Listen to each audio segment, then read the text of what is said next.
खबरें जो हमें सीधा जोड़ती हैं आपसे, जिनका आपकी जिंदगी पर होता है सीधा असर। खबर का मतलब है एक भरोसा, और आपका भरोसा है हमारी जिम्मेदारी। ATL टीवी, भरोसा अलवर का। नमस्कार, आप देख रहे हैं ATL न्यूज और आपके साथ मैं हूं रविंद्र तिवारी। पेश है आज की हेडलाइंस।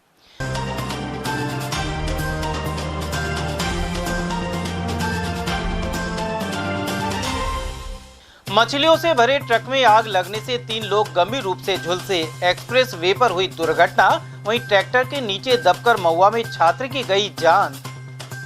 नाका रेंज के निरीक्षण में खामियां मिलने पर वन मंत्री ने लगाई फटकार। टहला के कुंडला में लिया अचानक जायजा। ज्ञानदेव आहूजा ने उन्हें साजिश कर पार्टी से निकालने के लगाए आरोप। राम मंदिर में गंगाजल छिड़कने के बाद भाजपा से हुए थे बाहर। और मजदूरों का न्यूनतम वेतन बढ़ाने की मांग पर किया विरोध प्रदर्शन। बस स्टैंड एटक कार्यालय पर एकत्र हुए ट्रेड संगठन। और अब जानते हैं खबरों को विस्तार से। मछलियों से भरे ट्रक में आग लगने से 3 लोग गंभीर रूप से झुलस गए। यह घटना अलवर जिले में दिल्ली मुंबई एक्सप्रेस वे पर सामने आई है।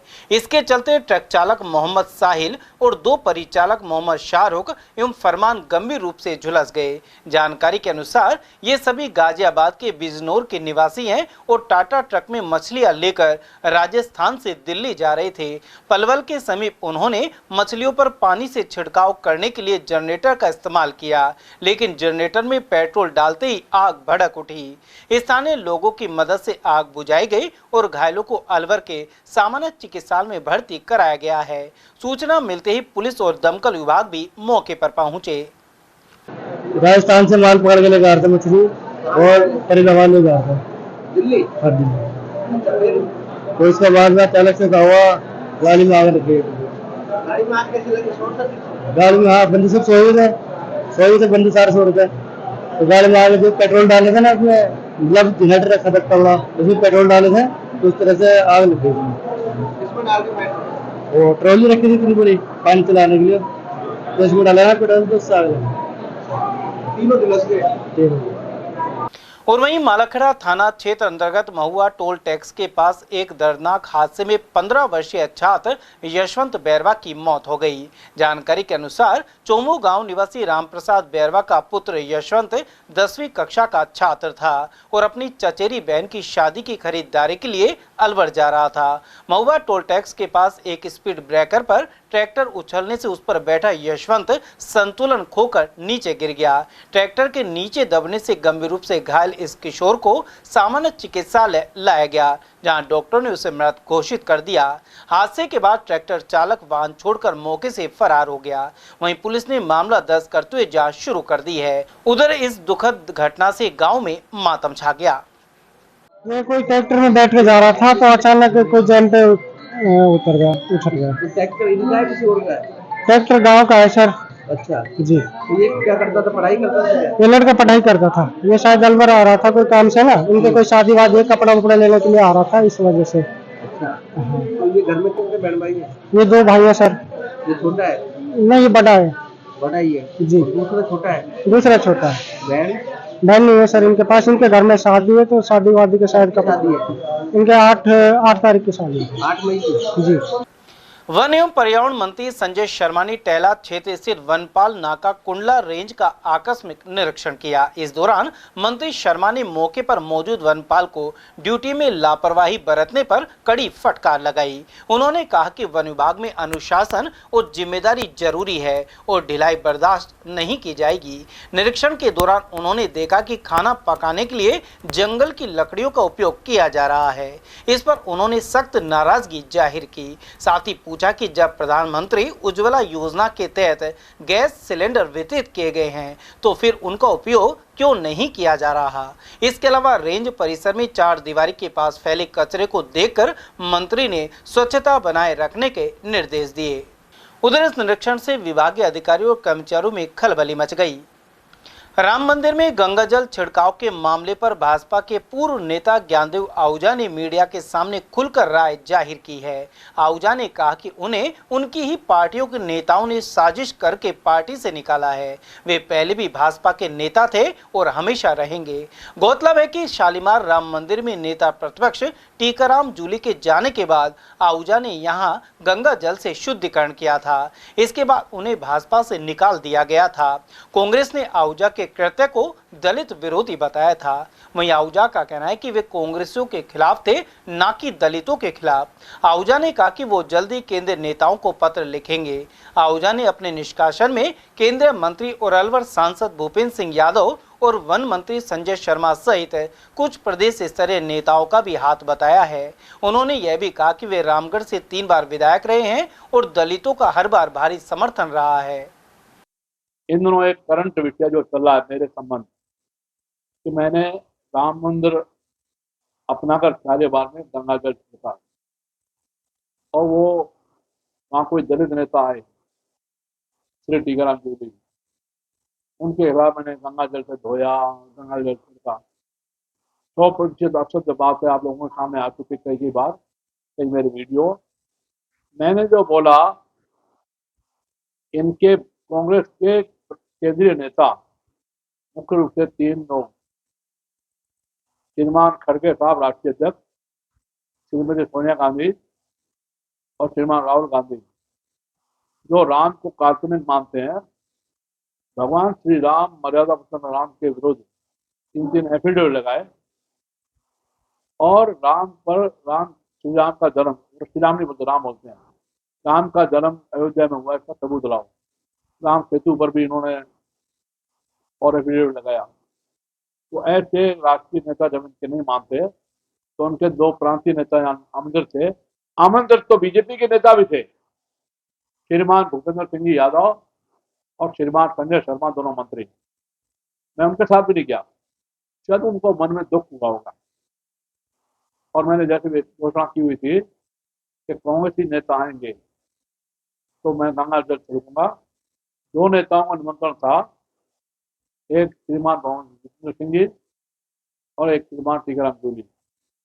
भवन जितेंद्र सिंह जी किसी चालबाजी के कारण या षड्यंत्र कारण नहीं आए, अकेले श्री टीकाराम जूली आए, मैंने गंगा जल छिड़का। मैंने कोई दलितों के खिलाफ नहीं सोचा, दलित मुझे कितना चाहते हैं। मैं 1 बार नहीं 2 बार 3 बार विधायक बना रामगढ़ श्री रामगढ़ से। वहाँ सबसे पहले नंबर 1 बने वोट, उसके बाद दलित समाज, फिर और राजपूत, बाकी सब जातियाँ बाद है। तो मुझे 1 बार 2 बार 3 बार विधायक बनाया, दलितों का भला किया इसलिए बनाया। विषय को लंबा नहीं लूंगा।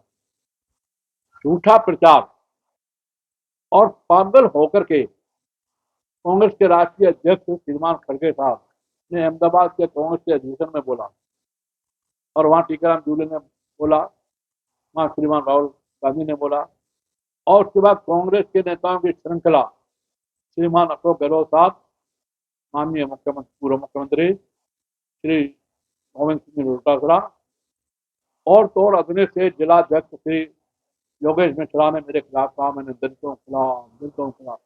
मैं दलितों के खिलाफ न कहा है, बहुत स्पष्ट बात हो गई, अब इसको आगे नहीं बढ़ा।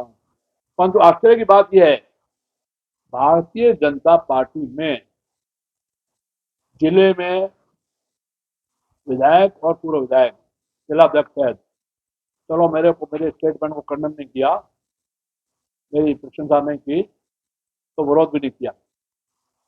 मात्र एक बाबा बालकनाथ योगी विधायक तिजारा ने वीडियो जारी कर मेरे स्टेटमेंट को कांग्रेस के खिलाफ बोला, कांग्रेस नेताओं के खिलाफ, दलितों के खिलाफ नहीं बोला। उन्होंने समर्थन सेव किया, धन्यवाद। तिजारा की उनकी जन सुनवाई बैठक में मैं गया, उनको पैर की आशीर्वाद लिया और धन्यवाद देके आया। परंतु आश्चर्य ये है कि एकमात्र नेता श्री भूपेंद्र सिंह जी, श्रीमान भूपेंद्र सिंह जी, केंद्रीय मंत्री, 14 तारीख को अम्बेडकर जयंती पर गए, अम्बेडकर चौराहे पर, वहाँ माल्यार्पण किया। और आप किसी पत्रकार ने पूछ लिया तो ज्ञानदेव आहूजा के वक्तव्य से आप सहमति प्रकट करके उनका मैं विरोध करता हूँ, मैं उसका समर्थन नहीं करता। मुझे आश्चर्य श्री भूपेंद्र सिंह जी के लिए मैंने भावुक होकर के, मैं बहुत इनोसेंट और इमोशनल व्यक्ति हूँ, और मैंने सब तरह से उनकी सेवा की सेवा किया। जब सर्वे हुआ तो बाबा बालकनाथ की बजाय मैंने बालकनाथ जी की बजाय मैंने भुवनेश्वर सिंह का नाम लिया। उसकी सजा मुझे दे रहे हैं, और सजा दे रहे हैं श्री संजय शर्मा, जो मुझे मामा जी कहते हैं। 2 बार जाके कई पत्रकार जानते हैं, नहीं तो पत्रकार हमारे जुगल जी साथी पूरा परिवार का हमसे जुड़ा रहा, उनमें से भी पुराना पत्रकार श्री संजय शर्मा मेरे मामा जी कहते हैं, अब तक कहते हैं। उनके सगे मामा अखोरा के श्री नंदलाल शर्मा, श्री बत्तीराम शर्मा कैथल में हमारे सावन चौक में बड़े भाई साहब पाटन विषय में तो आरएसएस का प्रचारक निकल गया, और साथ में हमारे धर्म भाई थे, तो मुझे मामा जी बचपन से मामा जी कहते हैं। और सबसे बड़ा अपराध श्री संजय शर्मा श्री भूपेंद्र सिंह जी ने किया। संजय शर्मा जी के बारे में एक छोटी सी बात बताऊंगा। एक महिला, लंबी कहानी नहीं कहूंगा, वो बुजुर्ग महिला को वृद्ध आश्रम में उसके बेटा छोड़ने गया। वहां पर एंट्री हो गई, कागज पूरे हो गए। जब बेटा चलने लगा, उसकी माँ ने कहा बेटा ठहरो। बोले क्यों माँ? बोले बेटा मैंने अपराध किया, उसकी सजा मुझे मिल रही है और उसकी सजा मुझे मिलनी थी। तुम बेटा हो यह कहकर के मैंने अपनी 4 बेटियों का भ्रूण हत्या करके तुम्हारी बहनों का, वो जो मैंने पाप किया उसकी सजा मुझे मिल रही है। मैंने कहानी इसलिए बताई है कि संजय शर्मा को 15 साल पहले, श्री संजय शर्मा मंत्री महोदय को 15 साल पहले उससे पहले कार्यकाध्यक्ष बनवाया। क्या जीतमल जी, समर्थलाल जी स्वर्गीय, उन्होंने सेव किया होगा, लेकिन मैंने रघुवीर सिंह जी कौशल, ललित जी भाई साहब, मोहन जी भाई साहब, जो प्रदेश अध्यक्ष सबको कह करके बनाया। और 15 साल पहले बाकायदा इलेक्शन हुआ जिले का। 27 मंडल थे तब, अब 3 जिलों के कई मंडल हो गए। 27 मंडलों में 24 मंडल साम दाम दंड भेद छल सदन से मैंने अपने घर बैठाए, और सुबह से चाय नाश्ता खाना, 2 बजे पोलिंग थी। 24 मंडल अध्यक्ष मैंने श्री संजय शर्मा के सेवा में किए, और मात्र 3 मंडल अध्यक्ष श्री बलवान यादव, पूर्व प्रधान जिले के, हमारे पूर्व अध्यक्ष उत्तर के, अब 3 जिले बन चुके, और उनकी पत्नी प्रधान है। फिर बलवान यादव को मात्र 3 वोट मिले। मैंने छल सदन से जाम दाम दंड भेद श्री संजय शर्मा को जिलाध्यक्ष बनाया। यह सजा मुझे संजय शर्मा जी दे रहे हैं। दोनों ने मुझे जब निलंबित किया उस वक्त 15 दिन में न चल के आए न फोन आए, और जब मंत्री बनने से पहले विधायक बने दोनों और एमपी बने, भाई साहब हम आपके घर पे आए, आज तक मियाँ उसकी कोई मुझे कम नहीं है। निलंबित करने के बाद एक बार मेरे से बात करनी चाहिए, और इनको पता है कि मैं दलितों के खिलाफ नहीं हूँ, दलितों के खिलाफ नहीं बोला। अब तो 3 वीडियो जारी हो गए, 4 वीडियो जारी हो गए। न इन्होंने मेरी खबर ली न पूछा, और जब निलंबित किया तो प्रांतीय नेताओं की बात करनी चाहिए। और मुझे लगता है इस षड्यंत्र में ये दोनों भी शामिल हैं, और दोनों शामिल हैं। तो मैं आखिर में एक बात कहूंगा, मैं तो माफ कर दूंगा, मुझे शिवजी महाराज के चरणों, मैं तो संजय शर्मा जी आपको माफ कर दूंगा, भूपेंद्र यादव आपको माफ करूंगा, नहीं माफ नहीं करेगी अलवर की जनता संजय शर्मा जी। 4 साल तो मंत्री रहेंगे, एमएलए रहेंगे, उसके बाद अलवर की जनता निर्णय लेगी कि आपके साथ रहे या न रहे, वोट दे या न दे। और श्रीमान भूपेंद्र सिंह जी सुन लो, मैं गौ भक्त हूँ। हिंदू रक्षा गौ रक्षा पूरे दुनिया में, देश में, दुनिया में, विश्व में, प्रांत में मैं हूँ। मैं गौ भक्त हूँ, गोवंश की पूजा करता हूँ। आप अहिर समाज से हैं, यादव समाज से हैं, यादव श्री कृष्ण का वंशज है और गौ भक्त है, और बाकी हिंदू समाज को सजा आपको देगा श्रीमान भूपेंद्र सिंह जी, लेकिन यादव समाज, अहिर समाज, मैं क्योंकि गौ भक्त को मेरा साथ देगा, अगली बार आप दोनों को सजा मिलेगी, ये बात बिल्कुल तय है और बिल्कुल निश्चित है। फिर भी मेरा वोट तो कमल को पड़ेगा, क्योंकि doctor Jaswant Yadav MLA, doctor Rohtas पूर्व एमएलए, और स्वर्गीय धर्मपाल जी, तीनों हर बार चुनाव में मेरा विरोध करते रहे, 3 योगी काका साथ देते रहे, लेकिन फिर भी जनता ने मेरे को सुना। मैंने कमल का पूरा विरोध नहीं किया, इनके चुनाव में कभी कमल का विरोध नहीं किया, मैं कमल का विरोध नहीं करूंगा। अभी श्री सुखवंत सिंह जिन्होंने मेरे भतीजों को हरवाया, गद्दारी की, उसको छदम वेश में आप टिकट दिला लाए, एक कमल का फूल था तो मैंने आशीर्वाद दिया, लेकिन दोनों को श्रीमान संजय शर्मा जी, श्रीमान भूपेंद्र सिंह जी आपको सजा मिलेगी। प्रांतीय नेताओं के बारे में मैं अब बोलूंगा सितंबर के बाद। एक पत्र माननीय मोदी जी को, माननीय अमित शाह जी को, माननीय राजनाथ सिंह जी को, माननीय जेपी नड्डा साहब राष्ट्रीय अध्यक्ष, और माननीय BL संतोष साहब महामंत्री संगठन को भेजूंगा। वो मुझे सितंबर तक टाइम देंगे तो ठीक है, नहीं तो जो प्रांतीय नेता पूर्वाग्रहों से और दुराग्रहों से गिरफ्त रहे, पहले मुझे कानूनता नोटिस निलंबित किया और झूठा आरोप लगाकर कांग्रेस के प्रभाव में आकर और मुझे पार्टी से बाहर निकाला। मैं बीजेपी में था, हूँ और रहूंगा। हालांकि मुझे 2 पार्टियों ने संपर्क किया, आप हमारे साथ आ जाए, नाम नहीं लूंगा। उन्होंने मुझे मना किया, आप हमारी पार्टी में नहीं आना, नाम नहीं बदलेगा। परंतु मैं किसी पार्टी में नहीं जाऊंगा, बीजेपी में था, हूँ और रहूंगा। बीजेपी किसी की बपोती नहीं है, बीजेपी में रहूंगा। और केंद्रीय नेताओं का टाइम मिला, उनसे बात करूंगा, उनको बात करनी कहूंगा। उनको बात कह करके एक बात हमारे प्रांतीय नेता और कांग्रेस के नेता बोले लगातार, गांधी आहूजा माफी मांगे। मैंने पहले भी बोला, अभी बोला, माफी मांगे श्रीमान खड़गे साहब जिन्होंने झूठा प्रचार किया, अपप्रचार किया मेरे खिलाफ।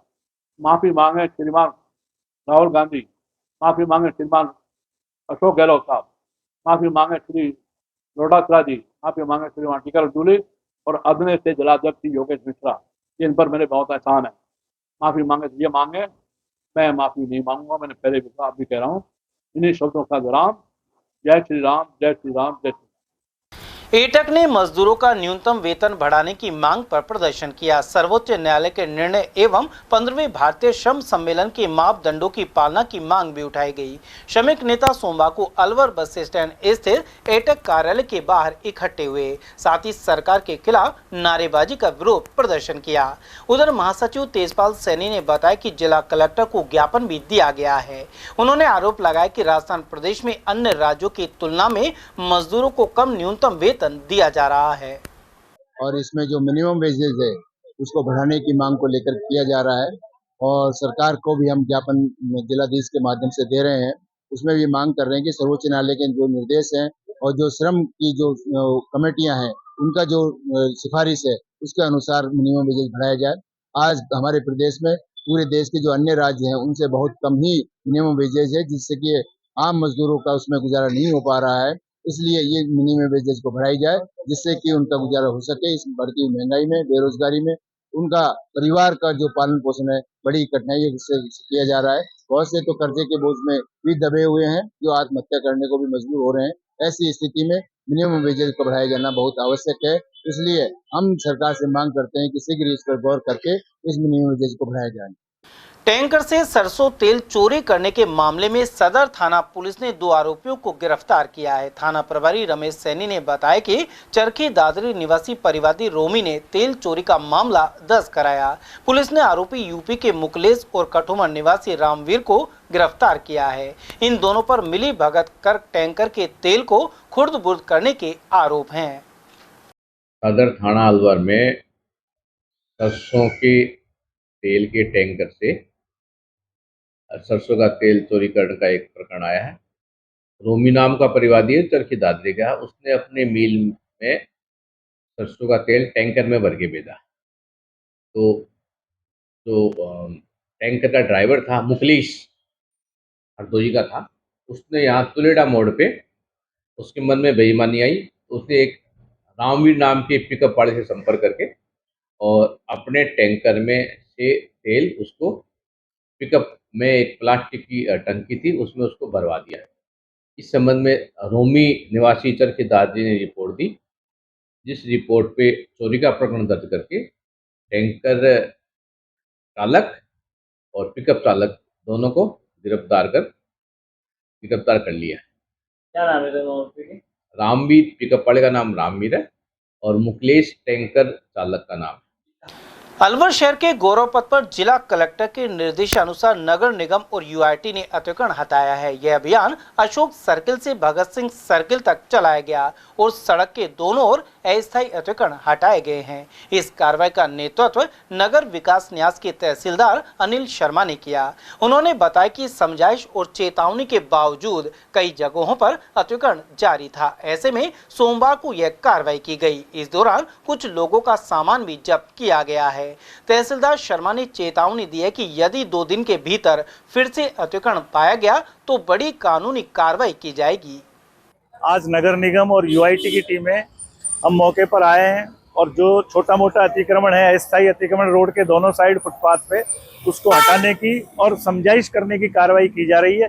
अगर ये लोग बरकरार रखते हैं अपना अतिक्रमण तो भविष्य में हम फिर इनके खिलाफ कार्रवाई करेंगे, इनका माल जब्त करेंगे।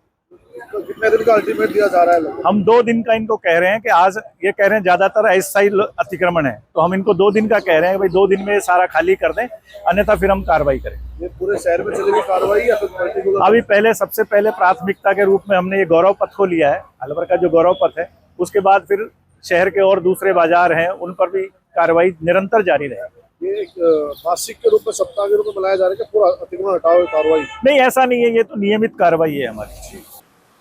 केंद्रीय मंत्री भूपेंद्र यादव ने कहा है कि कांग्रेस वक्त पर झूठ फैलाना बंद करे। उन्होंने कहा कि जेपीसी ने इसे लेकर व्यापक सलाह मशवरा किया था। यह इस बात को दर्शाता है कि सबका साथ सबका विकास वाली सरकार सब विषयों को इसमें समाहित कर रही है। आइए सुनते क्या कह रहे हैं भूपेंद्र यादव। वक्फ में परिवर्तन की बात कोई पहली बार नहीं है। वक्फ एक्ट आने के बाद समय समय पर उस पर परिवर्तन होते रहे हैं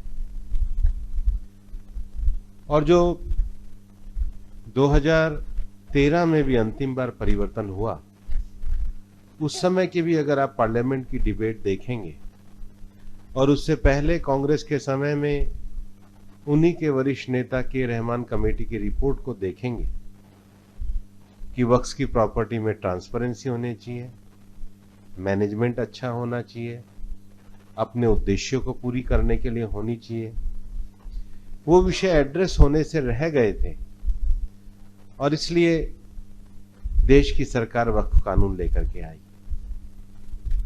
मैंने खुद ने भी पार्लियामेंट की अनेक कमेटियों की अध्यक्षता करी है, जेपीसी की अध्यक्षता करी है, लेकिन सरकार ने जिस प्रकार से इस बार ये बिल ना केवल जेपीसी को भेजा, बल्कि जेपीसी ने जो व्यापक कंसल्टेशन किया, वो इस बात को दर्शाता है कि सबका साथ सबका विकास वाली सरकार सब विषयों को इसमें समाहित कर रही है।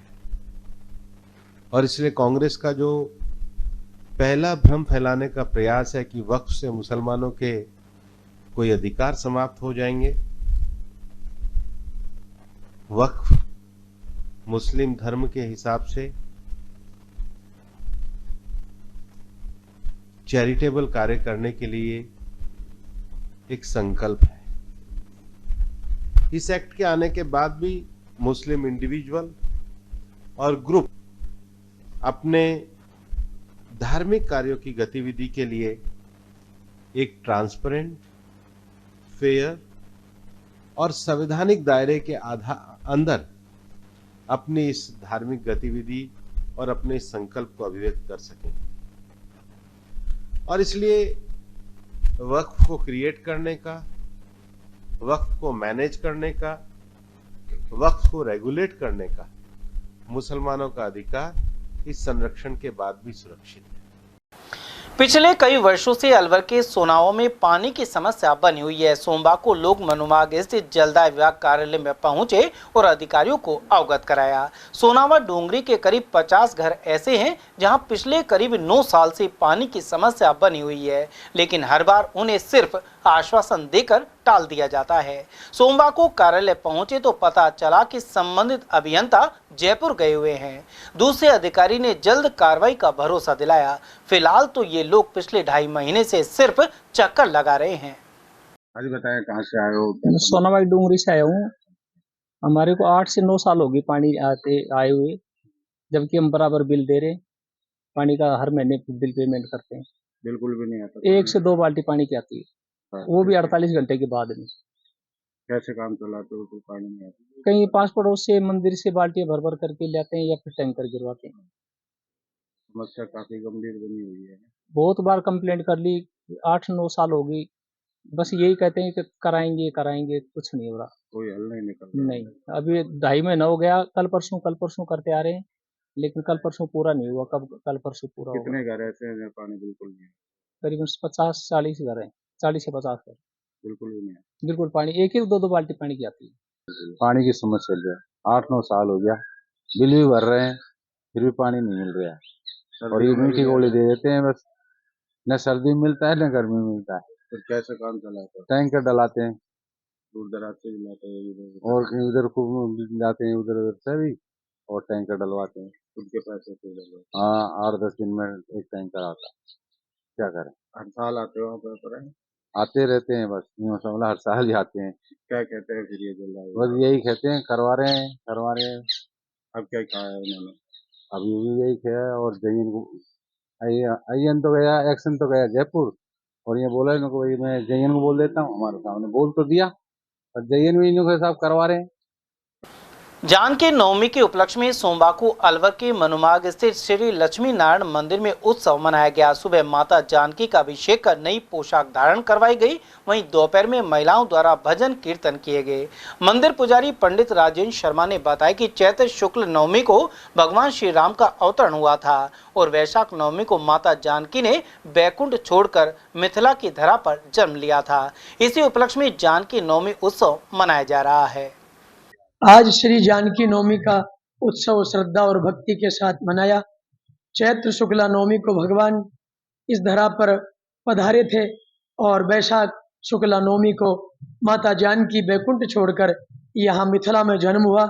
उसी संस्कार और उसी परंपराओं को निभाते हुए आज श्री लक्ष्मीनारायण मंदिर मनुमार्ग में माता जानकी का सुबह शालग्राम भगवान का अभिषेक किया, फिर पुरुषोत्तर के पाठ किए और छोटे छोटे बाल गोपालों के साथ सत्संग और भजन करके मां जानकी नवमी का उत्सव श्रद्धा और भक्ति के साथ मनाया गया। इस पुनीत अवसर पर माता जानकी की आरती की और प्रसाद वितरण किया। मां जानकी लक्ष्मी का स्वरूप है। हे मां जगत जननी, आप सबका कल्याण करें। और जानकी नवमी का श्रद्धा और भक्ति से उत्सव मनाया गया। जय श्री सीताराम जानकी नवमी। श्री अमरनाथ बर्फानी सेवा समिति का 8वां अलवर भंडारा जारी है। इसका आयोजन भगवान भोलेनाथ के 11वें ज्योतिर्लिंग श्री केदारनाथ धाम में भैरू मंदिर मार्ग हंसकुंड के सामने किया जा रहा है। रविवार को इसका तीसरा दिन था। इसमें अलवर के अनेक श्रद्धालु सेवाएं दे रहे हैं। साथ ही इसके लिए अलवर से रसद सामग्री भी भेजी गई थी। अलवर के स्कीम 8 स्थित श्री आदिनाथ जैन शिक्षण संस्थान निरंतर शैक्षिक उत्कृष्टता की दिशा में अग्रसर है। संस्था अध्यक्ष अशोक कुमार जैन अगोनिज एवं समस्त प्रबंध कार्यकारिणी के नेतृत्व में संस्थान ने शिक्षा के क्षेत्र में एक नई पहल की है।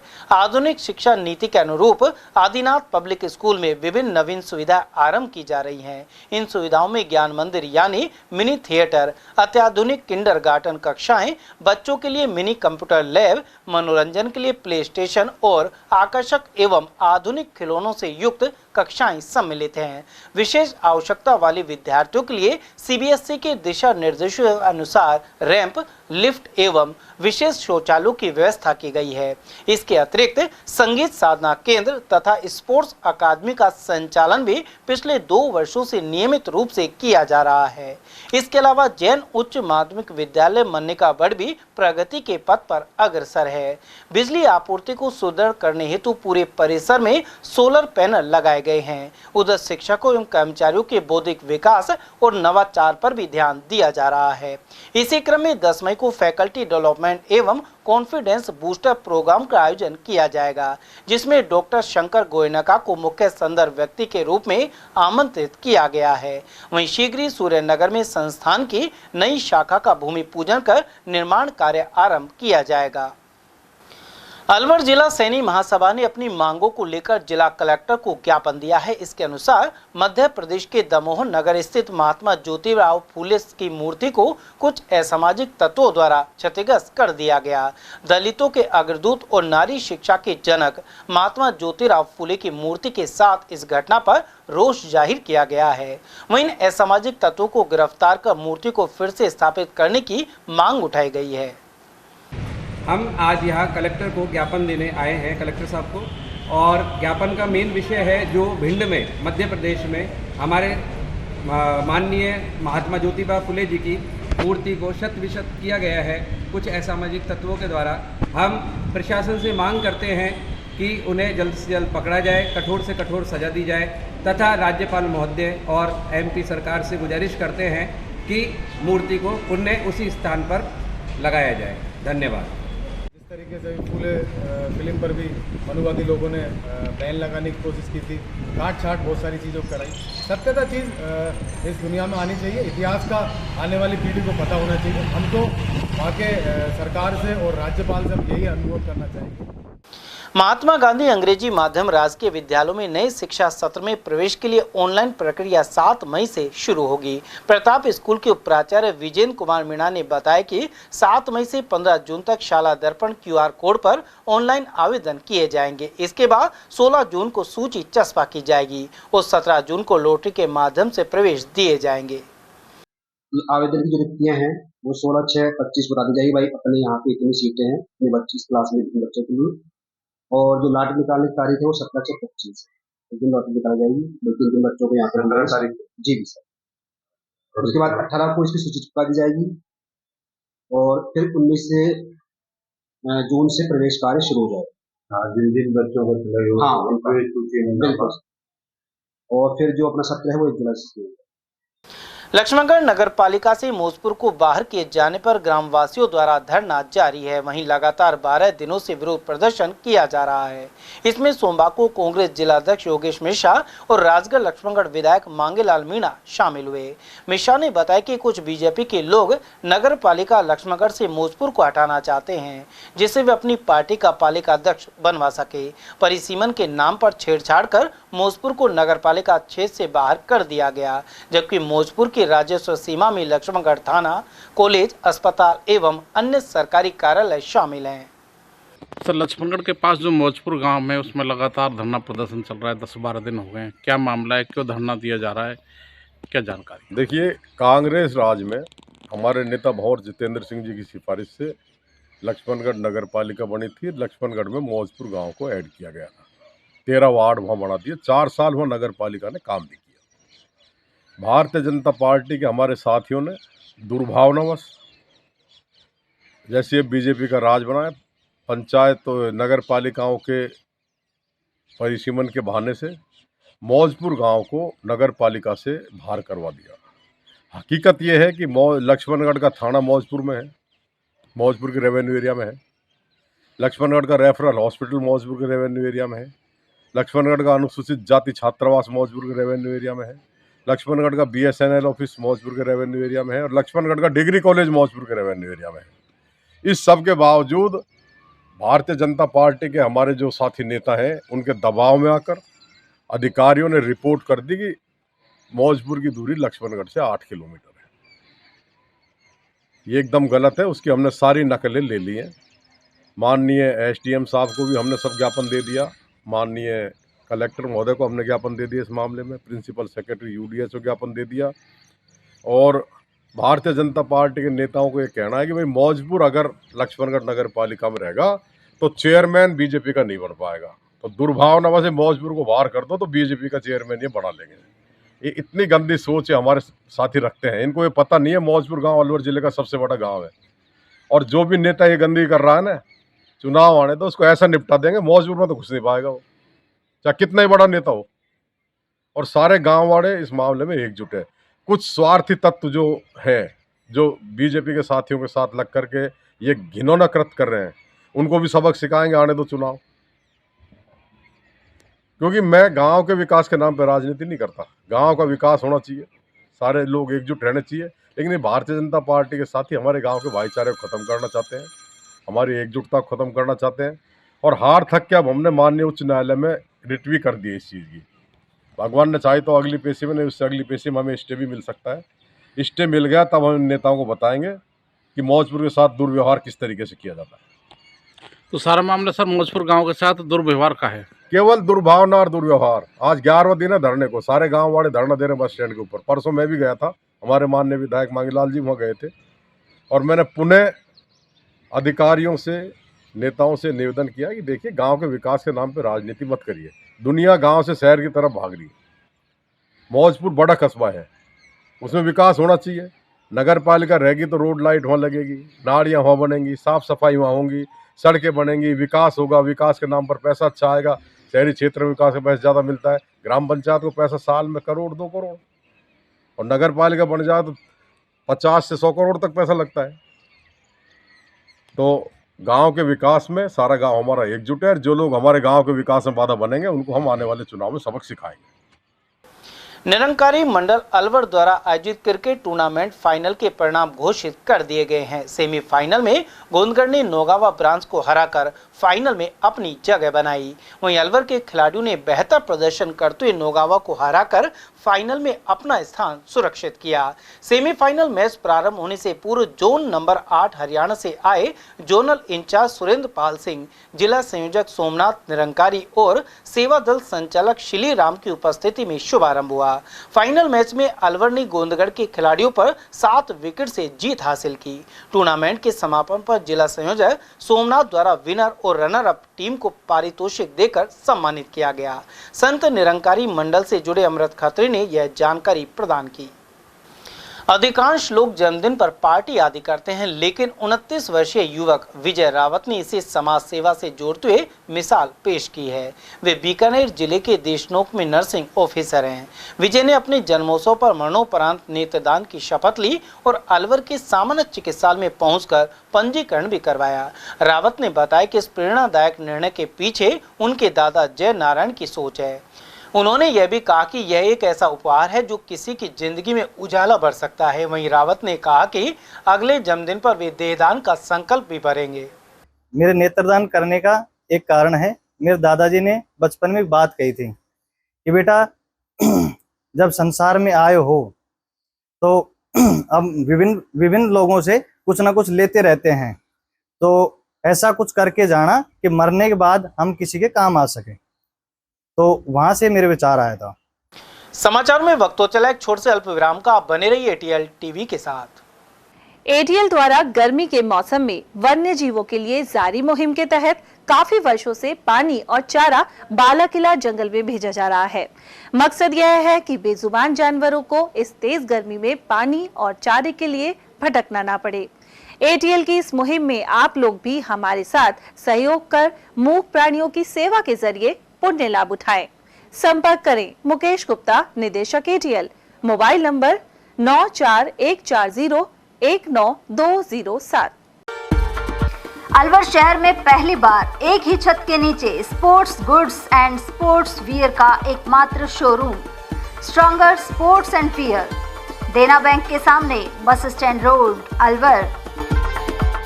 यहाँ पर Nivia, Cosco, Spartan, SS, SG, Yonex आदि कंपनी के स्पोर्ट्स गुड्स एवं Shiv Naresh, select, Volt, stronger आदि कंपनीज के स्पोर्ट्स वियर उपलब्ध हैं।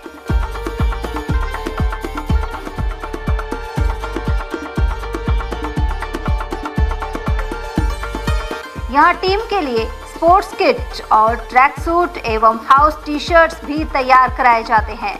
एक बार अवश्य पधारें। Contact number Ashok Kumar 9460374217, Ajay Kumar 9414890908। अलवर शहर में आदित्य ग्रुप ऑफ एजुकेशन शिक्षा के क्षेत्र में अपनी श्रेष्ठता का परचम लहरा रहा है। बोर्ड परीक्षा में 100% परिणाम दे रहा है।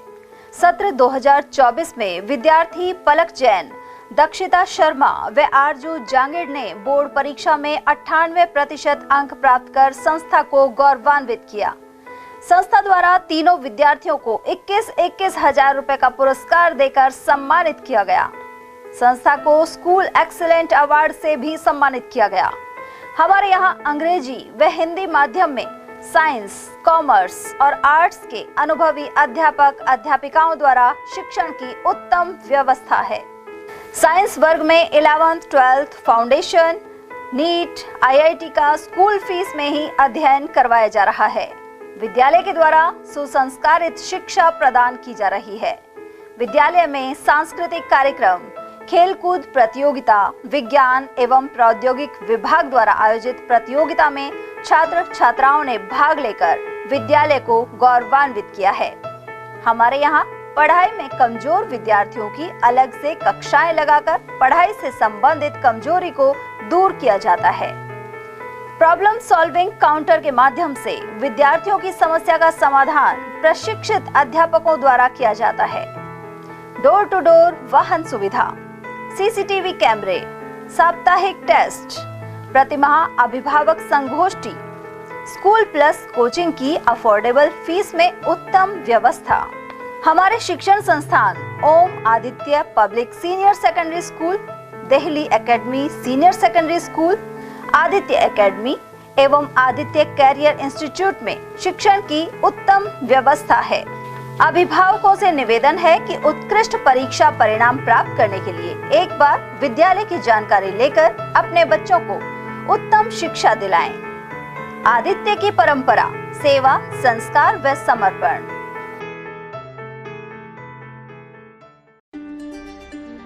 फर्नीचर का 32 साल पुराना जाना माना नाम राहुल डेकोर। यहाँ आपकी लाडली बिटिया के लिए अथवा अपने घर के लिए सभी प्रकार का सागवान का फर्नीचर उपलब्ध है।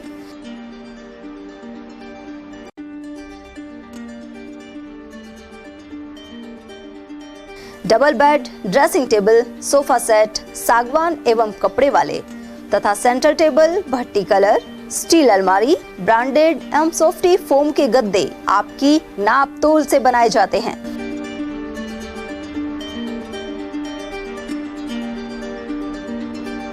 सभी सामान एक ही छत के नीचे उपलब्ध। हमारा पता है अलवर बोर्ड, जसवंत तिराहे से पहले, कटी घाटी, अलवर। Contact number 9414019769 and 9414019768।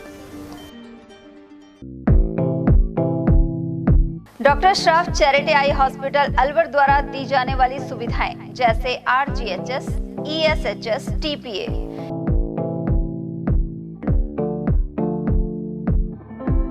इसके अलावा registration, OPD service, OT ward, store एवं अलवर जिले में first time low vision clinic की सुविधा दी जा रही है।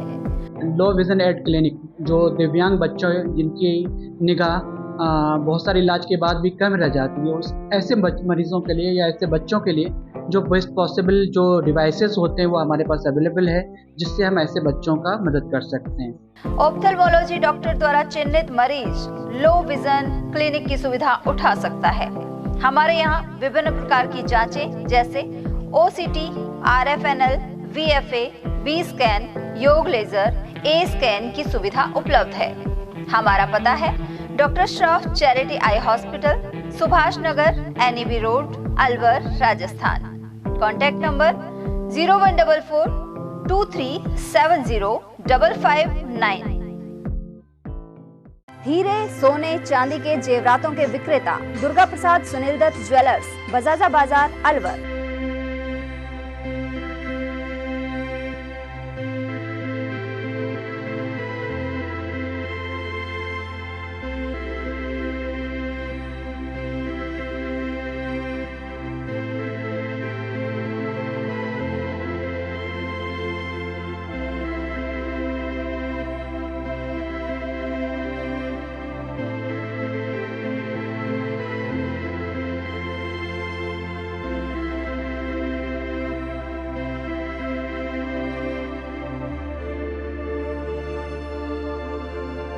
हीरे, सोने, चांदी के जेवरातों के विक्रेता दुर्गा प्रसाद सुनील दत्त ज्वेलर्स, बजाजा बाजार, अलवर।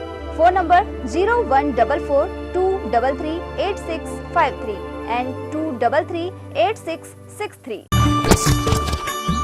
इतनी कड़ी मेहनत क्यों पापा? बेटा इतनी मेहनत इसीलिए ताकि सबको खाना मिल सके, किसी पे कोई मुसीबत ना आए। किसी पे मुसीबत ना आए इसलिए आप हो पापा, पर अगर आप पे मुसीबत आ गई तो?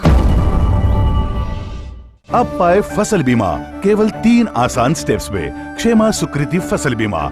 कॉल करे और कराए 100 से भी ज्यादा फसलों की बीमा 499 रुपए प्रति एकड़ में।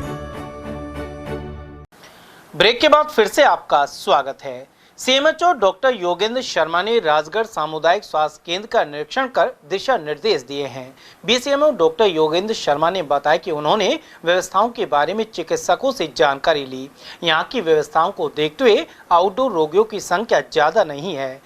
वर्तमान में वायरल को देखते हुए दवाइयों की व्यवस्था भी उचित है। हालांकि सोनोग्राफी मशीन पूरी तरह से नहीं चल पा रही है। ऐसे में चिकित्सा प्रभारी अधिकारी और BCMHO से चर्चा की गई है। इसके अलावा सभी लेबोरेटरी को रजिस्ट्रेशन करने के लिए निर्देशित किया गया है। वहीं BCMO डॉक्टर विशाल सिद्ध और चिकित्सा प्रभारी डॉक्टर रमेश मीणा सहित चिकित्सा कर्मी मौजूद रहे। क्योंकि जनाना में अधिकतर गर्भवती महिलाएं आती हैं और उनको सोनोग्राफी का अनावश्यक भार झेलना पड़ता है। हालांकि पेरीफ्री में अभी हम यहाँ पर देखा था कि जो माँ योजना वाउचर चली है कि प्राथमिक स्वास्थ्य केंद्र स्तर पर जो भी गर्भवती महिलाएं हैं वह अपनी एक सोनोग्राफी 12 वीक के बाद में फ्री करवा सकती हैं प्राइवेट सोनोग्राफी सेंटर पर जी। तो उस योजना में भी राजगढ़ ने अच्छा काम किया है कि प्राइवेट से सोनोग्राफी हो रही है, तो उसमें भी ठीक है। लेकिन अभी यहाँ के जो भी मरीज हैं वे यहीं मिले, इसकी पूरी कोशिश की जाएगी और दोनों ही चिकित्सकों के हम 3-3 घंटे के ऑर्डर करेंगे। एक रात को ये अपने हॉस्पिटल में इमरजेंसी में कोई चिकित्सक नहीं रहता उपलब्ध, क्वार्टरों पे जाकर दिखाना पड़ता है, उसके बाद में आते हैं। देखिए इसके भी आज ही आदेश हम करेंगे कि कोई भी व्यक्ति जो दिखाने के लिए CHC पे आया है, यहाँ पर CHC में पर्याप्त संख्या में क्वार्टर्स हैं, तो जो भी नर्सिंग स्टाफ मौजूद है वो स्वयं फ़ोन करके जो इमरजेंसी ड्यूटी में डॉक्टर है उसको बुलाए और बाकायदा जो इमरजेंसी है वहाँ पर जो ड्यूटी डॉक्टर चिकित्सक है उसका नाम और मोबाइल नंबर दोनों ही प्रतिदिन अपडेट किया जाए। इसके लिए आज ही CHC प्रभारी और BCMO साहब को मैं निर्देशित कर दूँ। मालाखेड़ा में ग्रामीण प्रौद्योगिकी कार्य समूह और सेंटर फॉर एनर्जी एनवायरनमेंट की 2 दिवसीय कार्यशाला संपन्न हो गई है। इसके जरिए हस्तकरघा, दस्तकार, लघु और कुटीर उद्योगों को प्रोत्साहित किया गया। साथ ही विभिन्न संस्थाओं से जुड़े करीब 50 से अधिक पदाधिकारी और कामगार उपस्थित रहे। इनमें हरियाणा, राजस्थान और दिल्ली से जुड़े हुए दस्तकार शामिल थे। इस कार्यशाला को IIT दिल्ली के professor Ravi, professor SK Shah, doctor K Vijayalakshmi, Varun Vidyarthi, Anshuman Gothwal और लुपिन संस्था के वेद प्रकाश ने संबोधित किया। साथ ही इन कामगारों को उच्च तकनीकी जानकारी भी दी गई। मालाखेड़ा स्थित नवीन बस स्टैंड की रोडवेज बुकिंग घर इन दिनों कबाड़ खाना बनी हुई है। रोडवेज की बसों का संचालन मालाखेड़ा कस्बे के अंदर से नहीं होने के कारण यह भवन अब अन्य लोगों के काम आ रहा है। वहीं रोडवेज बस का संचालन बाईपास से होता है। यहाँ यात्रियों को मजबूरन खुले आसमान तले खड़े रहना पड़ता है। यहाँ बस स्टॉप के लिए स्थायी बुकिंग भवन नहीं बनाया गया है। लोक देवता भृतरी धाम स्थल पर सोमवार को वैशाख की अष्टमी पर भर मेले का आयोजन किया गया। इस दौरान श्रद्धालुओं ने दर्शन कर मन्नतें मांगी। वहीं भक्तों द्वारा जगह जगह प्याऊ लगाकर ठंडे जल का इंतजाम किया गया था। गौरतलब है कि यहाँ वैशाख और भादो मास में मेले भरते हैं। वैशाख में भीड़ कम रहने के कारण इसे छोटा मेला कहा जाता है। हालांकि सोमवार को दिन भर श्रद्धालुओं का तांता लगा रहा। साथ ही घर घर में जोत देखी गई। उधर भृतरी तिराहे पर श्याम मित्र मंडल इंदौर द्वारा ठंडे जल की प्याऊ लगाई गई। श्रद्धालु पेमाराम सैनी ने बताया कि वैशाख के मेले में दूर दराज से श्रद्धालु आते हैं और इनके लिए प्याऊ लगाई गई है। वैशाख का मेला आज अष्टमी है महाराजा भर्तृहरि जी का। पहले क्या होता था कि पुराने टाइम पे वैशाख की जो अष्टमी होती थी उसी को बड़ा मेला भरता था। आजकल वैशाख की अष्टमी को छोटा मेला हो गया। भादवा की अष्टमी को बड़ा मेला भरता है जो विशाल लक्ष्मी मेला होता है। आज हमारे गाँव इंदौर में श्याम मित्र मंडल इंदौर की ओर से ठंडे जल शीतल जल की प्याऊ लगा रखी है और भक्तों को पानी पिला रहे हैं और एकदम खुशी का माहौल बना हुआ है। लोग दर्शन करके आराम से बाबा के जो पधारे सभी भक्त आराम से दर्शन कर रहे हैं और अपने घर जा रहे हैं। वहीं कुछ महिलाओं ने महिला स्नान घाट का निर्माण करवाने की मांग भी उठाई। भृतरी बाबा के दर्शन के लिए आने वाली इन महिलाओं को खुले में ही स्नान करना पड़ता है। आपका क्या नाम है? कमलेश मीणा। कहाँ से आए हो आप? मीणापुरा से। आप बताएंगे यहाँ भर्तरी बाबा की व्यवस्था कैसी है? यहाँ पे नहाने की व्यवस्था बिल्कुल नहीं है, खुला में नहाना पड़ता है। सभी देखते हैं, यह नहाने की सुविधा होनी चाहिए भी। जो यहाँ नहाने की व्यवस्था खुले में है तो आप क्या चाहते हैं? हम ये चाहते हैं कि लेडीज का अलग ही हो सिस्टम नहाने का, खुला नहीं होना चाहिए। सभी देखते हैं, अच्छा नहीं लगता इसमें। कितनी भीड़ रहती है? बहुत भीड़ रहती है, मेला भरता है हमेशा इसका। उधर भर्तरी धाम के पुजारी के अनुसार पुलिस की ओर से भी चाक चौबंद व्यवस्था की गई है। से पीछे बाबा का मेला 7वीं, 8वीं और 9वीं को भरता है। हर साल एक वैशाख में एक भादो में 2 मेले बाबा के लगते हैं। बड़े ये छोटा मेला है, वो बाबा के जो भाद्रपद का मेला है वो लक्ष्मी मेला भरता है। पुलिस प्रशासन की भी बड़ी व्यवस्था है, अच्छा कार्यक्रम चल रहा है, बहुत बढ़िया। मतलब जनता कोई दिक्कत नहीं है, बाबा के दर्शन में बहुत बच्चे हो रहे हैं। जय बाबा भर्तृहरि। अकबरपुर थाना अंतर्गत सिलीसेड़ क्षेत्र में 6 लोगों की मौत को लेकर सोमवार को भाजपा के पूर्व विधायक जयराम जाटव ने दौरा किया, साथ ही परिजनों को सांत्वना दी। उन्होंने जन कल्याणकारी योजनाओं से मिलने वाले लाभ दिलाने का आश्वासन भी दिया है। जाटव पैतपुर, किशनपुर, बखतपुरा और डोबा में पहुंचे। उधर ग्रामीणों ने जहरीली शराब द्वारा मौत के आरोप लगाए, साथ ही कहा कि शराब का ठेका तो एक है, लेकिन अवैध ब्रांच 4-5 होती हैं। पूर्व विधायक ने कहा कि वे इसे लेकर जिला कलेक्टर और आबकारी विभाग के अधिकारियों से बात करेंगे। जो मृतक हैं उनके जो आश्रित हैं, उनके बच्चों को कुछ लालन पालन के लिए गवर्नमेंट की जो योजनाएं हैं, सरकार की योजनाओं के माध्यम से उनको उनके बच्चों को भरण पोषण के लिए कुछ व्यवस्था सरकार के द्वारा की जानी चाहिए। आरोप तो ये भी था कि भाई कच्ची शराब, जो हथकड़ी शराब होती है, उस शराब के कारण से लोग कह रहे हैं। लेकिन ये जरूर है कि जो जिला आबकारी अधिकारी से मैं कई बार मिला था, एक दारू का ठेका होता है और दारू के ठेके के साथ साथ 10-10, 5-5 ब्रांचें होती है। इसमें प्रशासन को अंकुश लगाना चाहिए और मैं अभी इस संबंध में जिला आबकारी अधिकारी, जिला कलेक्टर महोदय से बात करूंगा। चूँकि एक अकबरपुर ग्राम पंचायत का दारू का ठेका है, उसका जो दारू का गोदाम है बढ़ा दिया भर्तरी के चौराहे के पास। अलवर से दारू जाती है, पहले वो भर्तरी जाएगी, फिर अकबरपुर बिकने आएगी। तो ये जो इस तरह की जो है कार्रवाई, इसमें प्रशासन को सख्त कार्रवाई करके जो ब्रांच के नाम से जो काम चल रहा है पूरे जिले में बंद कर देना चाहिए। और जो ठेके हैं, ठेके के जो दारू के गोदाम हैं, उनको सीमित जो क्षेत्र है उसमें रहना चाहिए। और 6 मौतें हुई हैं, क्या लगता है, आपने वहाँ का क्या फीडबैक लिया, आपको क्या लगता है? लोगों का मानना, कईयों का तो एक कुछ गंभीर बीमारी से बीमार थे, कोई दमे का रोगी था, कोई बीपी हाई का रोगी था, और कई लोग खुद अपने मुंह से कह रहे हैं कि हमारे यहाँ तो ये कुछ बीमारी से ग्रस्त था, इसलिए इसकी मौत हुई, दारू को उससे शायद नहीं हुई, वो बता रहे हैं। सिलीसेड़ तिराहे पर प्रशासन द्वारा लगाई गई लाइट क्षतिग्रस्त है और यहां अंधेरा रहता है। स्थानीय लोगों ने कई बार प्रशासन को भी समस्या से अवगत कराया है। स्थानीय लोगों का कहना है कि तिराहे पर रात्रि में उजाला रखने के लिए लाइट्स लगाई गई थी। यहां पर्यटकों और क्षेत्रीय ग्रामीणों की आवाजाही के बावजूद लाइट्स को दुरुस्त नहीं किया गया है। ये तो काफी दिन से बंद पड़ी है भाई साहब। यहाँ पर्यटकों के लिए लगाई, पर्यटकों मेन पर्यटक स्थल है, सिलीसेड़ झील है। दिन में रात में आते रहते हैं पर्यटक, तो रात में तो बहुत जरूरी है लाइट, बाकी जुड़ती नहीं है, खराब पड़ी है काफ़ी दिनों से। ये लाइट रात को अंधेरों रहे हैं, यहाँ घुमाव को है, 3 रोड है, घूम पे खट्टा कोचरा नादी के पानी से भरे रहे, लाइट जुड़ती नहीं है साथ।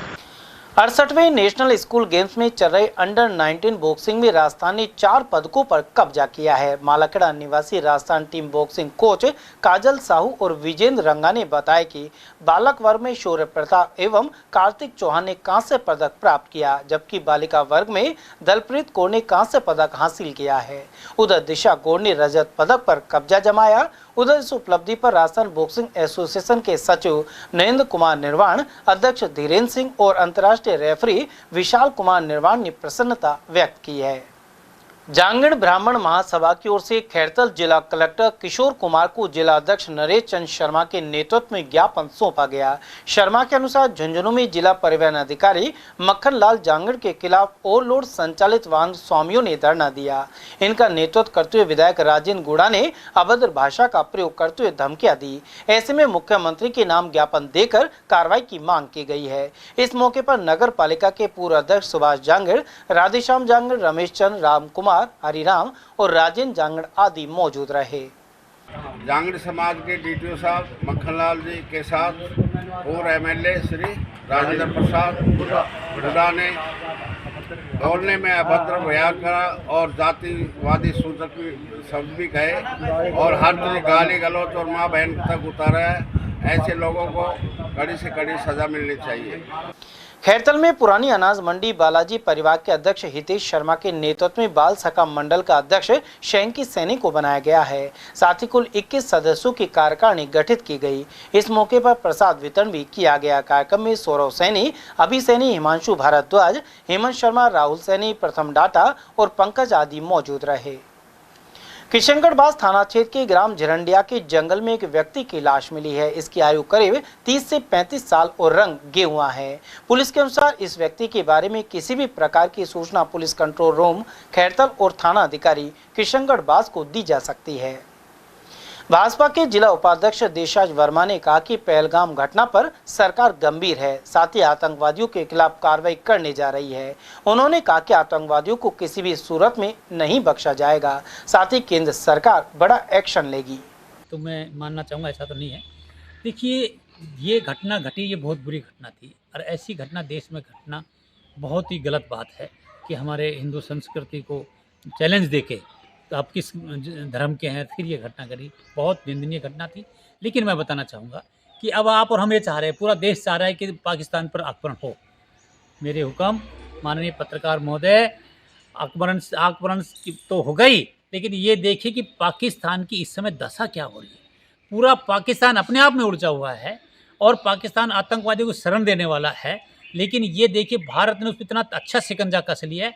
10-5 दिन की बात मैं कह नहीं सकता, बहुत बड़ा निर्णय निकलेगा। मोदी है तो मुमकिन है, आपकी भावनाओं की कदर की जाएगी।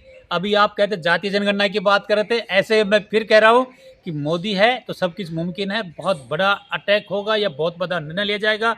देश के युवाओं के मान और सम्मान की ध्यान रखा जाएगा। ऐसा है नरेंद्र भाई मोदी।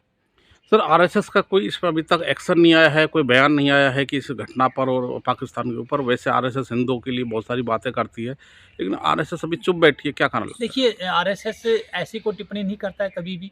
वो प्रशासन अलग है और आरएसएस एक हिंदू राष्ट्र है, हिंदू परंपराओं को आगे बढ़ाने वाला है, हमारी सनातन धर्म को मानने वाला है, एक अच्छे संस्कार देने वाली आरएसएस संस्था। लेकिन एक बात मैं कहना चाहूँ, कुछ दिन पहले पत्रकार महोदय, कि मोहन भागवत जी ने भी कहा था कि जब व्यक्ति के पास शक्ति हो तो उसका प्रदर्शन करना चाहिए। ये अखबार में 3 दिन पहले भी आई थी।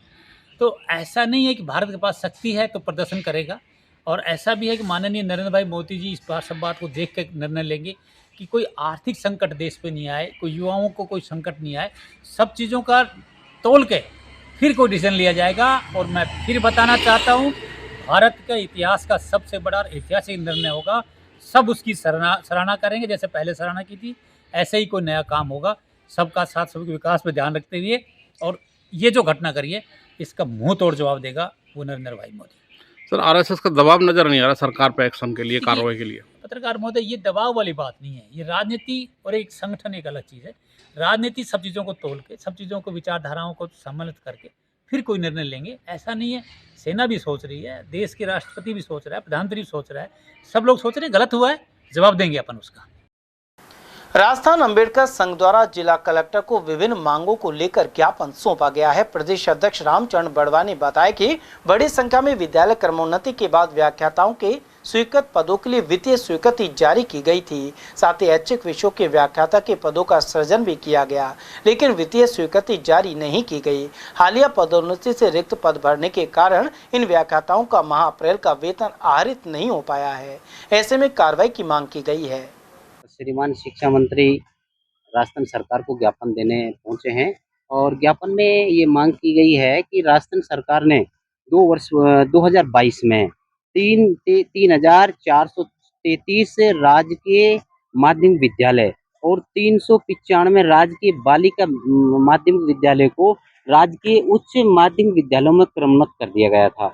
और उसी समय इनमें 3 ऐच्छिक विषय के पद विसर्जित कर दिए गए और सरकार ने उस समय पदस्थापन भी कर दिया गया। वहाँ व्याख्याता कार्यरत भी हैं, लेकिन अब 2025 तक ये जो पद हैं 2893 में जो पद हैं, इन पर अभी तक भी व्याख्याता के पदों पर वित्तीय स्वीकृति नहीं दी है, जिससे इन पदों पर जो पदस्थापित व्याख्याता हैं उनको वेतन जो है अन्य विद्यालयों में जो रिक्त पद थे अब तक उनसे दिया जा रहा था। लेकिन अब जो तत्काल सरकार ने पदोन्नति की है उनसे वो सारे पद भर गए हैं और अब जो अप्रैल अप्रैल 2025 का वेतन इन कार्मिकों को नहीं मिल पाया है। और क्योंकि सभी सरकारी जो कर्मचारी हैं उनके वेतन पर ही उनका सारा जो खर्च है, परिवार की जो खर्च की जिम्मेदारी है, चाहे बैंक से संबंधित कटौतियां हों, और विशेष रूप से जो सामुदायिक दुर्घटना बीमा की कटौती है वो अप्रैल माह में होती है और उसकी बहुत रिस्की मामला है ये। इस पर भी काफी चिंतित हैं कर्मचारी। मांग क्या है आपकी? मांग ये है कि राजस्थान सरकार जो है इन जो पद हैं इन उच्च माध्यमिक विद्यालयों में, इन पदों पर वित्तीय स्वीकृति जारी करे, और अगर वित्तीय स्वीकृति समय पे नहीं हो पा रही है तो अतिशीघ्र वेतन व्यवस्था के आदेश करें, जिससे इन सभी व्याख्याताओं को समय पर वेतन मिल सके और इनको जो आर्थिक परेशानियों का सामना नहीं करना पड़े। इस मांग को लेकर के आज ज्ञापन देने आए हैं। भारतीय रिजर्व बैंक द्वारा चलाए गए सशक्त नारी समृद्धि कार्यक्रम के तहत ब्लॉक भनोखर में आयोजन किया गया। इसका उद्देश्य महिलाओं को सशक्त बनाना और सरकारी योजनाओं से लाभान्वित करवाना है। इस मौके पर नवीन कुमार शर्मा ने अनेक मुद्दों पर जानकारी दी, जबकि बैतूकला थाना अधिकारी संजय शर्मा ने साइबर क्राइम और फ्रॉड से बचने एवं संबंधित ऑफिस के बारे में बताया। 2 घंटे का प्रशिक्षण आयोजित किया गया, जिसमें वित्तीय साक्षरता टीम के श्रीमान नवीन जी और प्रियंका चौधरी जी और हमारे ब्लॉक अधिकारी श्रीमती प्रियंका शर्मा जी उपस्थित रहे और इनके द्वारा प्रशिक्षण 2 घंटे तक दिया गया, जिसमें महिलाओं का क्राइम और डिजिटल माध्यम और PNB 1 ऐप और खाते कैसे खुलवाना, ई मित्र से कैसे, और इसी दौरान इसी बीच में हमारे बैतूकला थाना से थाना अधिकारी श्रीमान संजय शर्मा जी भी उपस्थित रहे, जिन्होंने महिलाओं को शिक्षित बनाना और महिलाओं के साथ में हो रहे क्राइम के बारे में समृद्ध जानकारी प्रस्तुत की। चलते चलते एक बार फिर से नजर डाल लेते हैं आज की हेडलाइंस पर।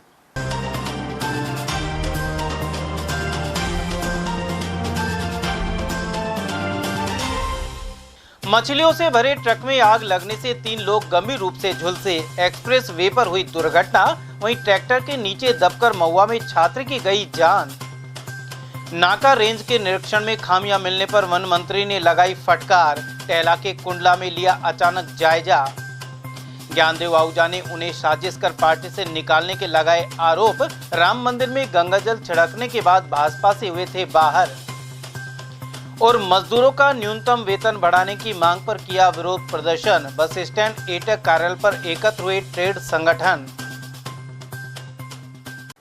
समाचारों में आज के लिए बस इतना ही। दीजिए पूरी टीम के साथ रविंद्र तिवारी को इजाजत। नमस्कार।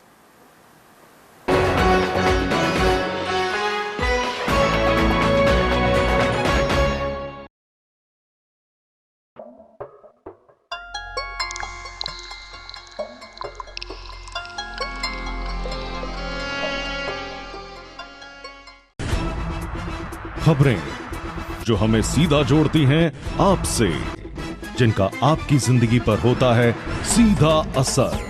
खबर का मतलब है एक भरोसा, और आपका भरोसा है हमारी जिम्मेदारी। ATL TV, भरोसा अलवर का।